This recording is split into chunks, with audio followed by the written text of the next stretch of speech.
Hi guys, nandito. Hello, welcome. Nandito ako ngayon sa Amazon.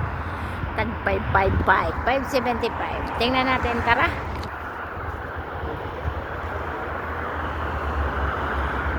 Tara, papasok na si Inday sa Amazon.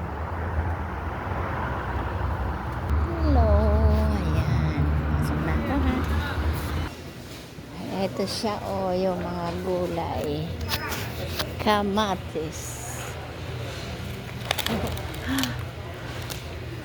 5. Yan. Ano? Ito talong. Talong, oh, 5. Diba? Ah. Oh, mga 5 lang yan. Tapos ito, oh, magkano bili ko dito doon sa Batha. Kaya, yung mga manok, 5 lang. Ay, may ano, oh, backbone. Diba? Ayan, oh, mura lang. Ay. 3 pieces. Cracker Forever. 3 piraso 5.